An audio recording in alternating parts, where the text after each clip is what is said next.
अस्सलाम वालेकुम। Welcome to trendy reaction channel. हंसते रहिए, मुस्कुराते रहिए, हमें अपना प्यार दिखाते रहिए। उम्मीद है कि आप सब खैरियत से होंगे। हमारे चैनल को सब्सक्राइब जरूर कीजिए। मेरा नाम है राय बाबू। मेरा नाम मोहम्मद शहबाज। मैं मोहम्मद काशिफ बाबू। गाइस, आज की वीडियो जो है ना, एक इंडियन टॉपिक पे बड़ी मज़ेदार होने जा रही है। राहुल गांधी की ये वीडियो है और क्या कह रहे हैं राहुल गांधी को, इसमें क्या सजेशन दिए जा रहे हैं। यूएस से legislator ask PM Modi to reverse decision on Rahul Gandhi. तो राहुल गांधी पे वो डिसीजन अपना क्या देते हैं वो हम वीडियो में देखेंगे और अपना रिव्यू एंड पे देंगे। 1 2 3।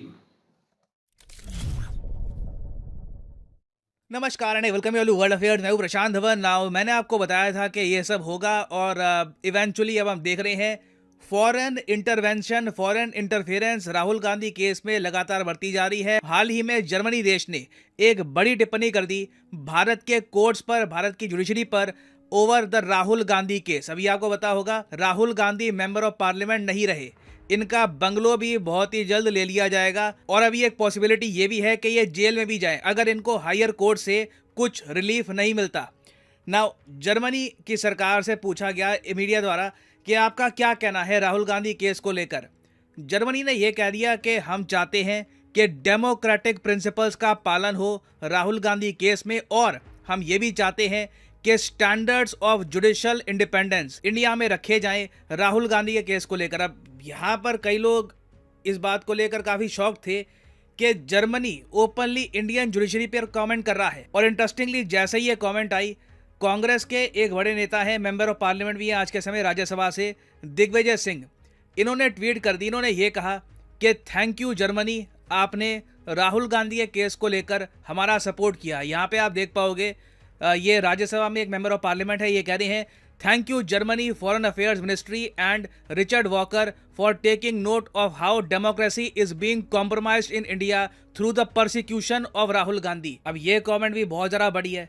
जैसे ही ये कमेंट इन्होंने करी ट्विटर पे, भारत में जो लॉ मिनिस्टर हैं, जो हमारे कानून मंत्री हैं, इनको खुद कमेंट करनी पड़ी, रिप्लाई करना पड़ा। यहाँ पे आप देख पाओगे किरण रिजिजू कह रहे हैं कि फॉरेन पावर्स को इनवाइट किया जा रहा है इंडिया की जुडिशरी में इंडिया के एक इंटरनल इशू पे कमेंट करने के लिए। Thank you Rahul Gandhi for inviting foreign powers for interference into India's internal matters. Remember, याद रखिए, भारत की जुडिशरी को इन्फ्लुएंस नहीं किया जा सकता बाहर की ताकतों से। ये बड़ी स्टेटमेंट है। अगेन यहाँ पे आपको समझना होगा, कोई जर्मनी में मीडिया का आर्टिकल वगैरह पब्लिश नहीं हुआ, स्टेटमेंट आई है जर्मनी के विदेश मंत्रालय से, उसके ऊपर टिप्पणी करी है इंडिया के एक मेंबर ऑफ पार्लियामेंट ने। फिर भारत के जो लॉ मिनिस्टर हैं ये कहते हैं कि भारत की जो जुडिशरी है, भारत के जो कोर्ट्स हैं, इनको आप बाहर की ताकतों से इन्फ्लुएंस नहीं कर सकते, और साथ ही साथ इंडिया ऐसा फॉरेन इन्फ्लुएंस टॉलरेट नहीं करने वाला। ना आपके सामने ये सारा इशू बहुत कॉन्ट्रोवर्शियल हो चुका है। हालांकि भारत के पूर्व विदेश मंत्री और कांग्रेस पार्टी के जो नेता हैं शशि थरूर, इन्होंने रिसेंटली ये भी कहा कि राहुल गांधी ने नहीं कहा कि जर्मनी आके कमेंट करे इंडिया के इंटरनल इशू को लेकर। जर्मनी ने खुद कमेंट करी है अपनी तरफ से। मगर लॉ मिनिस्टर का मेन क्वेश्चन ये है कि जर्मनी की कमेंट को वेलकम करना, थैंक करना, ये कहना कि इंडियन डेमोक्रेसी कॉम्प्रोमाइज की जा रही है, ये स्टेटमेंट्स खराब है। नाउ इस वीडियो में हम डिस्कस करेंगे कि फॉरेन इंटरफेरेंस एक बड़ा इशू क्यों है, दुनिया भर के बाकी कंट्रीज का क्या स्टैंडर्ड रहता है कि जब कोई दूसरा देश उस कंट्री के इंटरनल इशूज पर कॉमेंट करता है। ना अभी तक वैसे मैं आपको ये बता दूं कि जब भारत के विदेश मंत्री से ये पूछा गया कि किसी देश के डिप्लोमेट ने वन ऑन वन आपके साथ राहुल गांधी के केस को उठाया है, तो इसको लेकर डॉक्टर अजय शंकर ने यह कहा था कि किसी भी फॉरेन डिप्लोमेट ने डायरेक्टली मुझे नहीं कहा कि जी राहुल गांधी का जो केस है यहाँ पे डेमोक्रेसी, जुडिशरी, इस पर आपको ध्यान देना होगा। तो एटलीस्ट मैं कहूँगा वन ऑन वन इतना प्रेशर इंडिया पे आया नहीं है। और परहैप्स ये भी है कि डॉक्टर अजय शंकर को डायरेक्टली कोई डिप्लोमेट ये बात कहना भी नहीं चाहेगा। और इस इशू को लेकर मीडिया का इतना इंटरेस्ट इसलिए है क्योंकि हाल ही में ना दुनिया भर में फॉरेन इंटरफेरेंस, इंटरनल इश्यूज में फॉरेन इंटरफेरेंस एक बहुत ही हॉट टॉपिक रहा है। इंडिया का ही आप एक पड़ोसी देश देख लो, पाकिस्तान। यहाँ पे जो इनके फॉर्मर प्राइम मिनिस्टर हैं, इन्होंने कई बार कहा है, 85 बार कहा है कि इन्हें फॉरेन कॉन्स्पिरेसी के थ्रू, फॉरेन इंटरफेरेंस के थ्रू हटाया गया अपनी सीट से। ना अब ये रियल है या नहीं है, मगर पाकिस्तान में आज भी आप अगर देखो तो फॉरेन इंटरफेरेंस एक बहुत ही हॉट टॉपिक है कि जो इनकी करंट गवर्नमेंट है, क्या ये फॉरेन इन्फ्लुएंस से चल रही है। क्योंकि एक तरफ आप अगर देखो, इंडिया में ऑपोजिशन के साथ कुछ भी होता है तो जर्मनी की कमेंट आती है। इमरान खान के साथ जो रिसेंटली हुआ, जो इनके सपोर्टर्स के साथ रिसेंटली हुआ, जो शेलिंग हुई है इनके घर पे, उसको लेकर यूएस और जर्मनी ने कोई स्टेटमेंट दी नहीं है। और जहां तक हम वेस्टर्न कंट्रीज का स्टैंडर्ड देखें फॉरेन इन्फ्लुएंस को लेकर, तो ये बहुत हाई है। अब फॉर एग्जांपल कुछ महीने पहले यूएसए ने यह कहा था कि रशिया $300 मिलियन खर्च चुका है वर्ल्ड पॉलिटिक्स को इन्फ्लुएंस करने के लिए। इसका मतलब यह है कि कई देश है जो आज के समय प्रो रशिया नहीं रहे, वहां पर सरकारें बदलने की भी कोशिश करी है काफी बार व्लादिमीर पुतिन की सरकार ने। और यूएस इस बात को लेकर बहुत चिंतित है कि 2024 में जो यूएसए में चुनाव होंगे उसमें रशिया का इन्फ्लुएंस ना आ जाए, क्योंकि जो बाइडेन का स्पेशली ये मानना है कि व्लादिमीर पुतिन चाहते हैं कि वापस डोनाल्ड ट्रंप पावर संभाल ले यूएसए में। तो ये यूएसए के स्टैंडर्ड्स हैं। इसको लेकर इन्होंने कई रशियन फर्म्स को बिल्कुल सैंक्शन कर दिया है, लॉज बनाए अपने देश में रशियन इन्फ्लुएंस को रोकने के लिए, ताकि यूएसए के इंटरनल अफेयर्स बिल्कुल अनटच्ड रहे। यूएसए की जनता, यूएसए की जुडिशरी पर किसी बाहरी ताकत का 1% भी इन्फ्लुएंस ना आए। ये यूएसए के स्टैंडर्ड्स हैं। कनाडा को आप अगर देखो, कनेडियन सरकार को कहीं से ना, आप कह लीजिए एक रिपोर्ट मिल गई, एक इनको कहीं से इंटेलिजेंस इनपुट मिला कि चाइना इनके इंटरनल इश्यूज पर अपना इन्फ्लुएंस बढ़ाने की कोशिश कर रहा है। तो कनाडा की विदेश मंत्री ने डायरेक्टली चाइना को यह कह दिया कि कनाडा इस टाइप का इंटरफेरेंस टॉलरेट नहीं करेगा।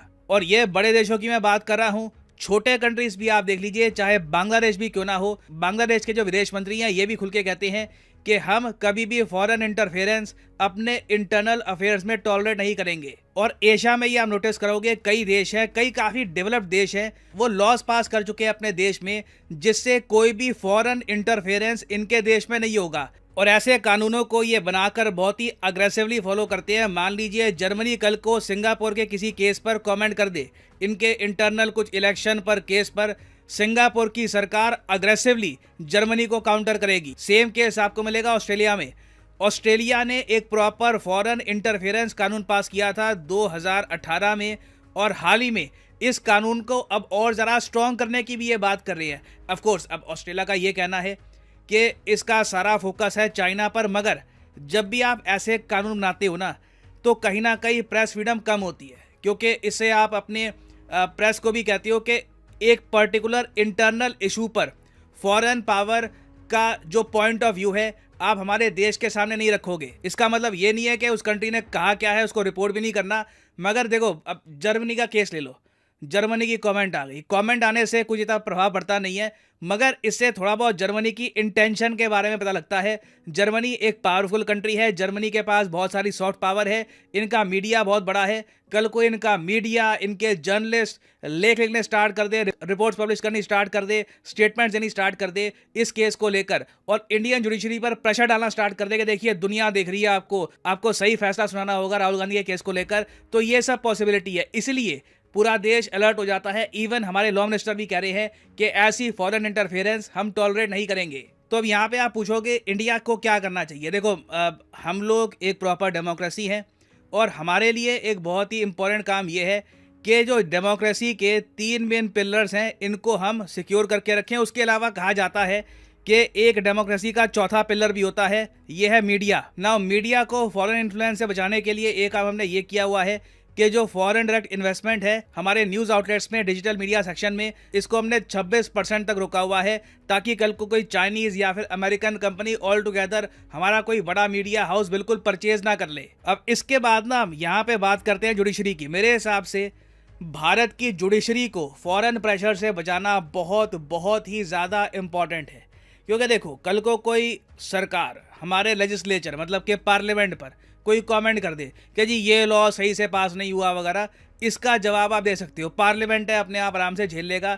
एग्जीक्यूटिव, पीएम, प्रेसिडेंट पर कोई कमेंट कर दे, एज ए डेमोक्रेसी कहीं ना कहीं हमको टॉलरेट करना पड़ेगा, उसका भी हम जवाब दे पाएंगे। मगर जुडिशरी इन्फ्लुएंस नहीं होनी चाहिए बाहर के प्रेशर की वजह से। और कहीं ना कहीं देखो, इंडिया को आज नहीं तो कल एक लॉ भी पास करना होगा इस इशू को लेकर कि फॉरेन इन्फ्लुएंस हम टॉलरेट नहीं करेंगे, specially when it comes to judiciary. Now यहाँ पे मैं जानना चाहूँगा आपका ओपिनियन कि क्या आप मानते हैं कि फॉरेन कमेंट्स, फॉरेन प्रेशर हमारी जुडिशरी पर ये बर्दाश्त करनी चाहिए, ये फ्रीडम ऑफ स्पीच का पार्ट है, या फिर आप मानते हैं कि नहीं, इसको लेकर एक प्रॉपर शहबाज भाई, जिस तरह पीएम मोदी पे जोर डाला जा रहा है कि राहुल गांधी को आपने जो है ना उसको रिजर्व करें, वगैरह उसको सीट दें और सारे केसेस वगैरह, उनका मकसद तो यही है खत्म करें और उसको नहीं, वैसे फ्री होना में। नहीं चाहिए। बिल्कुल वैसे अदालत का उनका केस है, अदालत अभी चल रहा है, केस अदालत में। जी, वो इनका एक जो मैटर ही फैसला लगे। जो सियासतदान है ये भी इंसान है, जी तो फैसला अदालत पे छोड़ दे, जो फैसला अदालत करे क्यों आप करे, बिल्कुल उसको मानना चाहिए। बिल्कुल शहबाज भाई, अगर देखा जाए तो मोदी सर वो अपने राइट पे हैं, ये अदालतों का काम है ना, तो उसमें वो तो नहीं ना उस पे के कहने पे तो ये सारा कुछ नहीं ना हाजिर नहीं, जो निज़ाम अदालत का होता है, जो अदालतें बेहतर समझेगी वही राहुल गांधी के साथ ज्यादातर होगा। पता क्या बाबू है, मुझे महसूस हो रहा है जो पाकिस्तान का सिलसिला चल रहा है ना, बिल्कुल जो अदालत जब फैसला करने के लिए आती है सियासतदानों की, जो कानून ही चेंज कर दिए जाते हैं, अदालतों के फैसले ये शहबाज भाई, नहीं, ये पार्लियामेंट में बैठ पाकिस्तान के तो खैर नहीं है, वहाँ पे तो हर चीज पे मतलब प्रेशर, ऐसा प्रेशर कि आप कानून चेंज कर दें।